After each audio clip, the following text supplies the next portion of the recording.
Hello everyone, I am Shruti and we from IDG here to present you episode 1 of Eager Episodes. Eager Episode is an initiative aimed at bridging the gap between the faculties and the students at a university. So for episode 1, we are interviewing our Registrar, Mr. Rangin Pallav Tripathy. Thank you.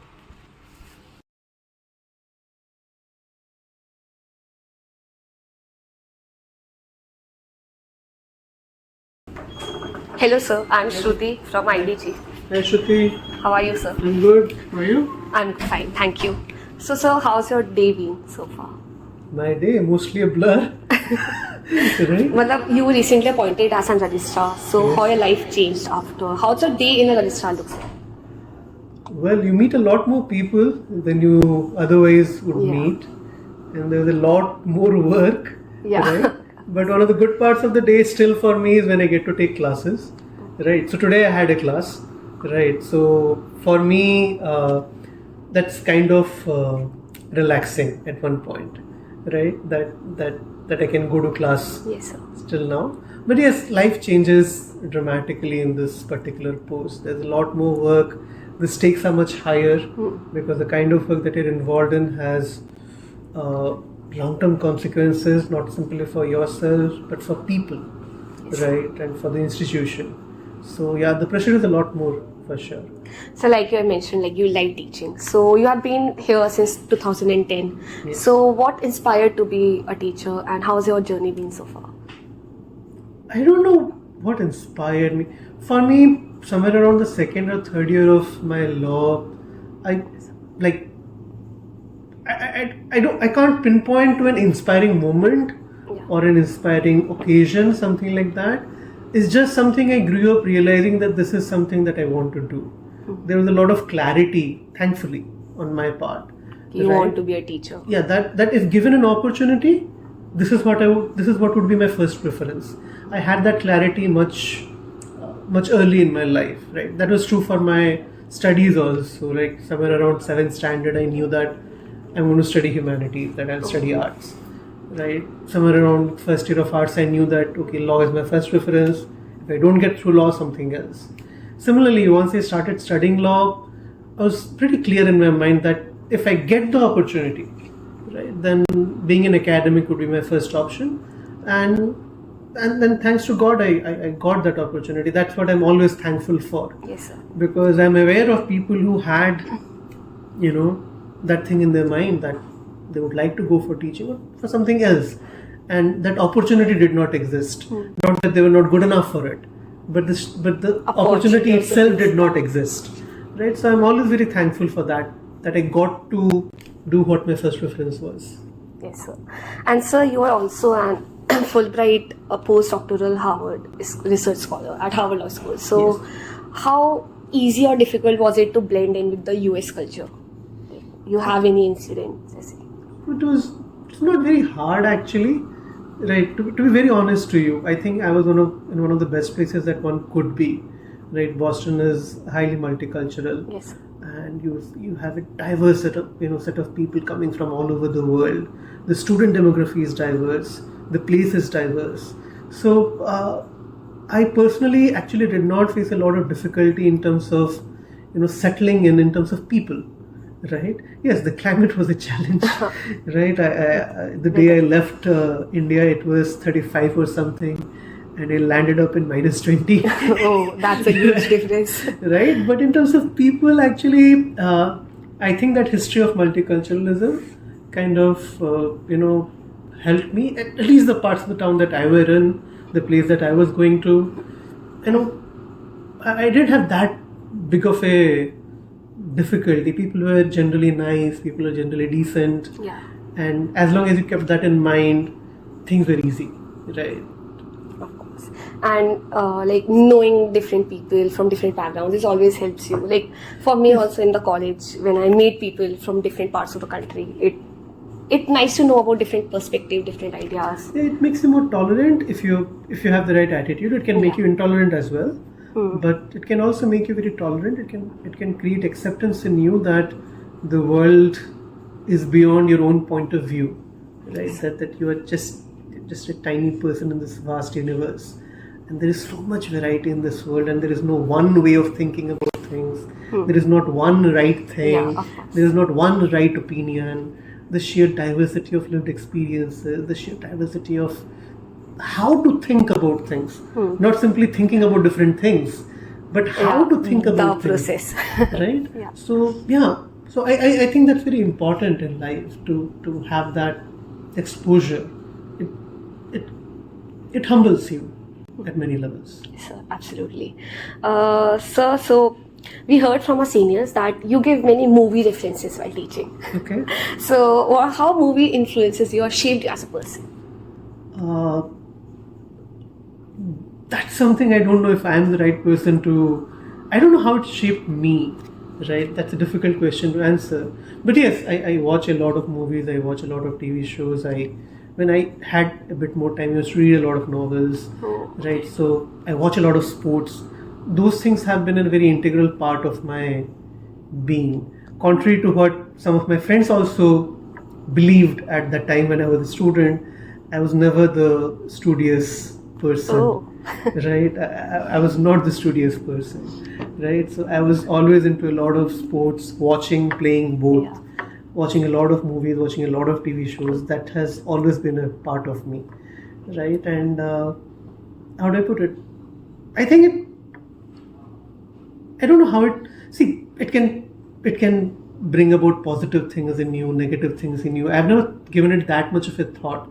It's just something which I find myself drawn to, and I've never found it to be a hindrance in my life, right? In fact, I have realized over a period of time that it allows me to connect to people more. Yeah, right? absolutely, sir. Right, it allows me to find common frames of references while I'm having conversations, and so it has been, that has just been a part of me since the time I can remember.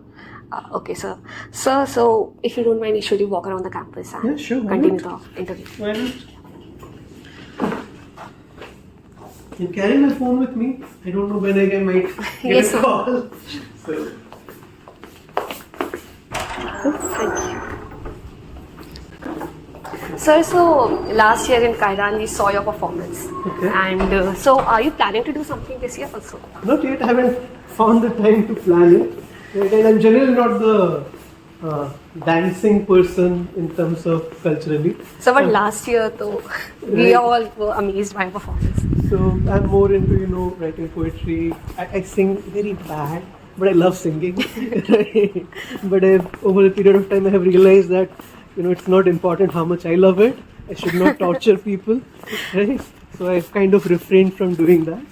But no, this time I haven't found the time to think about something. Okay, so when I was in college, I used to dance and all. Right? Oh, really? But that was more of a, some event is happening and you're just informal.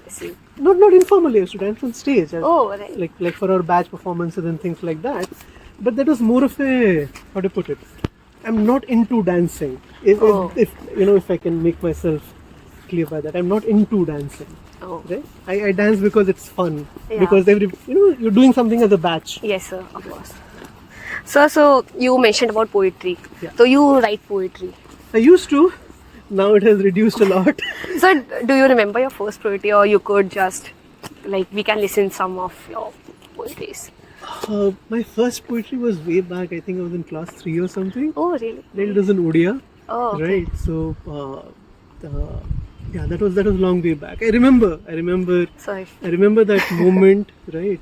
When I drafted something, I was sitting with my parents and my brother, right? And I was telling them, okay, I just kind of blurted it out, Oh. right? And I still remember the first advice that I got that day, which I try to follow even now. The first thing they told me is, if you've thought about it, write it down. Yeah. Right? Yes, Don't sir. let it just be in your mind, because put it down. don't be overconfident that you'll just remember it. Whatever comes to your Yes, mind, sir. you should write it Write down. it down, yeah. So I try to follow that till date. Whenever something comes to your mind, I try to write it down. Sir, do you have anything that you've written recently that we could listen to? Recently, I started with something, but I kind of have not been able to work on it. I think I wrote something, the first stanza of it only, right? But then I have not been able to. Then I have not been able to complete it. Oh, okay. So and we weekends are the part of the week that everyone look forward to. So what do you look forward to doing in a weekend? Like, what is your activity, hobbies? That's a pre-pandemic, post-pandemic question for me, right? So generally when it's weekends nowadays, I try to spend time with my daughter, Yes, right? With my wife, right? With family in general, because it's very difficult to find time otherwise. Yes, sir. And before the pandemic, when I was here, I used to play a lot, right? Oh. That has kind of stopped afterwards. pandemic, yeah. And I know the pandemic has kind of receded now, but I haven't found that momentum where I can get back to. Pick up things. Because, yeah. for example, I used to play badminton very regularly Oh. in the hostels, and table tennis very regularly. So that used to be my thing. That if I'm not able to play during the weekdays, weekends I will definitely Try to make time and play. Yeah. right? Or catch a movie or things like that, or binge watch something on Netflix or whichever. Yes, sir. Hotstar, Amazon, Sony Live, Z. I'm Yeah, subscribed the to watch. movies and TV series. Yeah.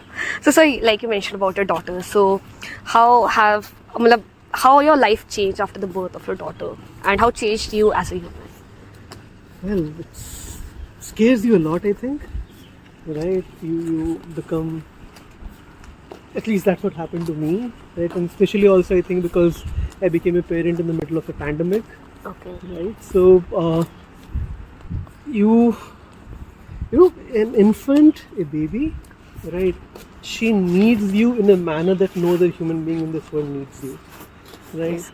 So you start becoming a lot more careful about your own well-being. You realize that your life is important, not for your sake, but for the sake of that child who needs you. I don't know if I'm able to communicate that very clearly, right? You start becoming a lot, at least that's what happened to me, start becoming a lot more aware about mortality, right? And because, always this question is that, okay, if something happens to me, what happens to her? There's a person that you care about more, so you have to. It's not simply I care about more, that person needs me. Yeah. In a manner no other human being on this earth needs me, right? Yes, sir. Right? For her sake, you can't let things happen. So I think at some level you just become more responsible that way about life, right? You don't do reckless things as much. At least that's what happened to me. I'm not known to be extremely reckless, right? But I have done reckless things in life also, right? But you kind of don't do that anymore once you have a kid. Yeah, once you have a kid. Okay. So, sir, is then connecting you with the college days. So, what's a fond memory which you have as a student, and what's the most notorious or mischievous thing that you could say doing in the colleges? In college? In college, school, whatever it is. See, in school, the most notorious thing that I used to do was that I used to not go to the school. I studied in a government school, so attendance was not a big deal, right? And so there was this phase of time when I didn't like going to school, so I would just stay back at home, write poems. We didn't have cable, right? Yeah. I grew up without a cable TV or a color TV. Oh. Right? So the first time I got a color TV was, I think, in my third year of law or something. Oh, right? Really? And that was also the first time we got cable, right? Okay. So I would just stay back, daydream, write poetry, and do stuff like that. Right? As I told you, I was never the studious type, right? Yeah. So yeah, perhaps that's the most notorious thing that I did while I was in school, because I was known for being regularly irregular. Right? Regularly irregular. Right? Yeah. But that kind of stopped when I joined college. I don't think I was particularly notorious in college. Maybe slightly awkward for my friends, because I am my taste did not always correspond with the taste of the majority. Okay. For example, if they want to listen to a disco pop song, I'll be saying, let's listen to a old Hindi, let's listen to Muhammad Rafi kind of thing, okay. right? So, but I don't think I did anything notorious in college. Okay. By college, I was kind of sanitized enough. Like school में हो गया सब, college. School में बस वही क्या, right? That school नहीं गया.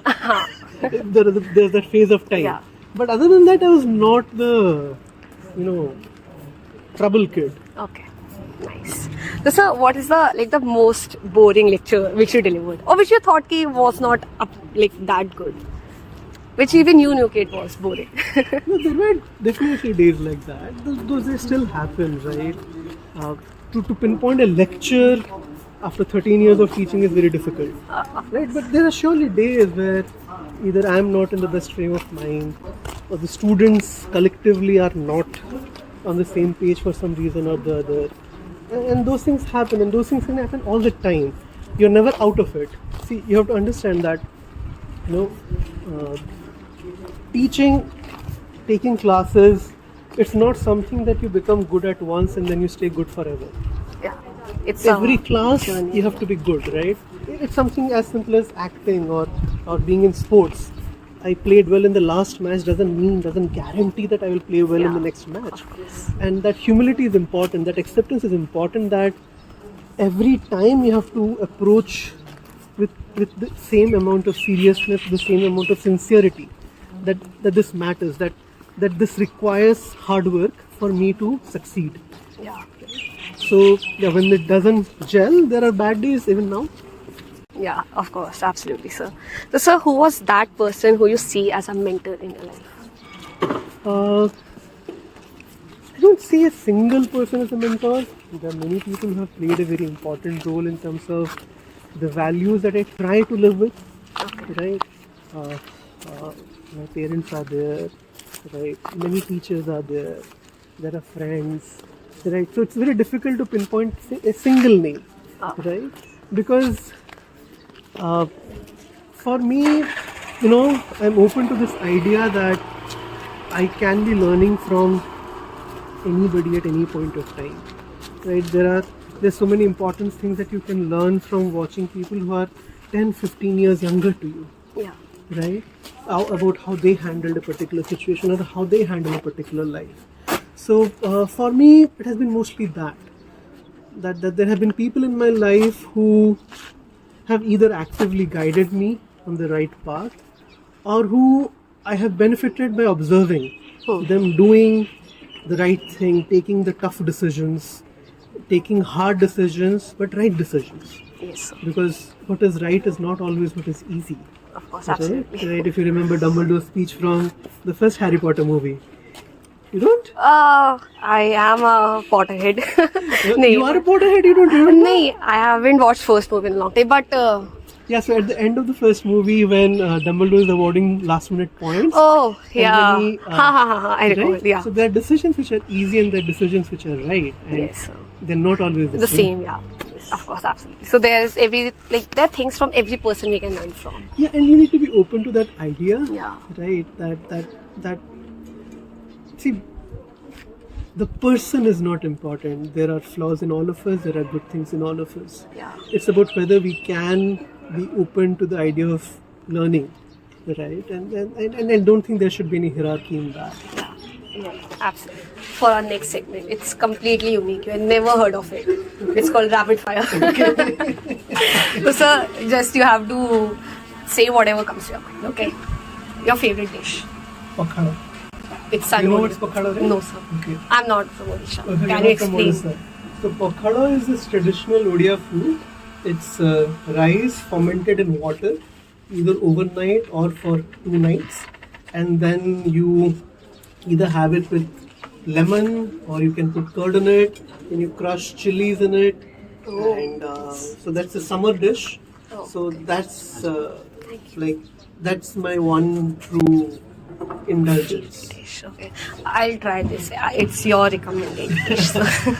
What's your favorite movie? Favorite movie? That's almost simple. That's unfair. That's too unfair a question to ask anybody, right? Like it's very difficult to find one favorite movie. There are many. They're just You can't choose from one. There are just too many of them, right? And even when the movie is not that great, there are aspects of a movie which can be very great, right? Yeah. So it's very difficult for me to choose a good movie or a favorite movie. So if you could teleport right now, where would you go? I could teleport right now. Where would I go? It's rapid fire. To answer instantly. Okay. So any one place which you like. I'll go back to my childhood maybe. Right? When times were simpler. Right? When I could bunk, Classes, school, yeah. bunk school. Right? I wish I could do that now. Yeah. Okay. Let's just say a movie is being made on your life. So what genre it would be? Mine. Yeah. Romantic. Oh, nice answer, sir.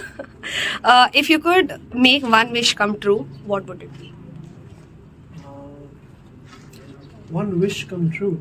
For me or for For you. humanity? Or, No. Not that, right? For you. For me. One wish that if I could make true. I wish I could play a bit more. Yeah. Okay. Describe your life at NLUO in one word.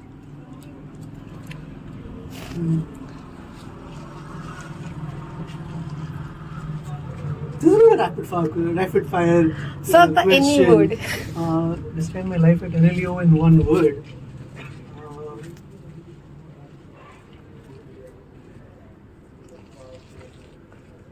I'm thinking too long for a rapid fire question. Yes. But So any word that comes to your mind. challenging. Yeah. What would be the one thing you would want to master? Singing. Oh, nice. Yeah, you like singing, yeah. Right, and I'm terrible at it. I often tell my family members that that's my one wish for my next life. Is that you could sing? That I'm a master singer. Oh. Right? Okay, sir. What would be that thing? What would be that one thing you would consider yourself to be a master at? No, I don't think so. I'm a master at anything. There's some things that I'm slightly better at in relation to other people who are around me. Right, but that's about it. I don't think I'm a master of anything yet. Okay. So what are the three things you would love about Odisha? Three things that I love about Odisha. Firstly, the people, they're lot more laid back here. There's a lot less aggression in people in general. That's what I have felt. That's what I've been told by others who have visited Odisha. Yes, That's I can there. concur. Right, so there's a lot less aggression in the environment. That's what I love. I absolutely love the food. Yeah. Right, and all the variety of street food and all kinds of things that you find in Odisha. And the Odia culture, the music, the poetry, the novel, because I did read a lot of Odia literature. Yes. Right, growing up. So these are three things. Okay. So which dish you think you cook the best? We heard that you cook food. So. Yes, I know how to cook food. It has been a while since I cooked. I can cook many things well, actually. I can cook. I cook something with cabbage and palak that I cook well. I can cook most of the curries, right? Most of the bhajis I can cook. Right? So I'm not extraordinarily brilliant. Yeah, my one achievement is when I made besan ka laddu from scratch. Oh. When my wife was expecting, so when I was expecting, so I cooked besan ka laddu from scratch, right? And that gave me a lot of satisfaction because I was making it for somebody else. And so the feeling. And it is notoriously difficult to prepare. There are too many pressure points that you have to get right. The right amount of sugar, basically. The right amount of sugar and the right amount of heat Yes, when you take it out and all those things. So that's one dish that I'm very happy that I cook well. Okay. So have you ever cheated on an exam? Cheated an exam? Yeah. Yeah, I think when I was in school, right? Okay. Not after I grew up, right? I cheated in the sense, asking somebody around, okay, what's the answer to this kind of thing? Okay. Right, but that's about it. But after I grew up, I didn't resort to it. I was too scared, essentially, of cheating, and I was far too conscious about, that I was far too ashamed about the possibility of people finding out. I think there was a lot more fear, right, that I didn't want to be known as somebody who cheats. So I just tried to ensure that I prepared well enough for me not to have to cheat. So that's it for the rapid fire segment. Okay. So before we end this interview, any message you would like to give to the students of NLUO? The students of NLUO, there's so many messages. Right? Not one. So wait, any last? As they be a bit more relaxed about life, I see that students I see a lot more anxiety amongst our students than I did even 5-6 years back. Yes, sir. Right? I'm sure the pandemic has had something to do with it. I think the times have had something to do with it. But I see a lot more panic around me in students. That's one thing that I would ask students to. Life doesn't end, like this. Life doesn't end because you get an R. Life doesn't end because you didn't score well in one exam. Life doesn't end because you did not get a rank. That's not what you succeed in. I keep telling this to my many students that I meet individually, right? But in none of the interviews that I have faced or that I have taken, have we ever bothered about exactly how many marks somebody scored? Right? We ask questions about whether they know something or not. Right? If you're in front of me for an interview, I will not bother to ask you how much you scored in contract law. I'll ask you define consideration for me. Right? And if you can answer, well and good. If you can't answer, then you lose out. Right? So I would urge them as students to understand that life is not, they cannot be captured in a sheet of paper. Right? I see this mad rush in students about making themselves look extremely good on paper. Right? During the pandemic, there are students who are doing 3-4 internships simultaneously. Right? Before the end of second year, they have 7-8 internships. Right? So you think that makes you look good on paper, but they're not pieces of paper, are we? We're human beings, right? So that's what message to my students would be: that don't focus on just looking good on paper. Yeah. Right? Just focus on learning. Absolutely, sir. Like, we should not look on just the marks and paper. It's more about life. No. You should get good marks. You should get good grades. But it's not just the only. Yeah, I know enough students who have got really good grades but are doing nothing in life. And I also have students who are not the top of the class but are doing extremely well in life. Right? So it's important to keep that in perspective. Right? That life is just about to begin. It's not about to end now. Yeah. Right? It's just the beginning of life. Okay. So, sir, thank you for your time, and I enjoyed this interview. I get to know so many things about you. So, thank you so much for being our first guest of the episodes. Thank you so much. Okay. So, stay tuned for next interviews. So Shruti asked me this question, sometime back about what have I written recently. And then on the spur of the moment, I just didn't remember. So this is something that I wrote recently, but I could only write 4 lines of it. And then I have not been able to work on it after that. Here I have this goes. इश्क वाली सुबह की अलग बात है, mood जैसा भी हो उनका साथ है, रात गहरी है और भयानक भी है, पर वो है साथ तो ये हंसी रात है।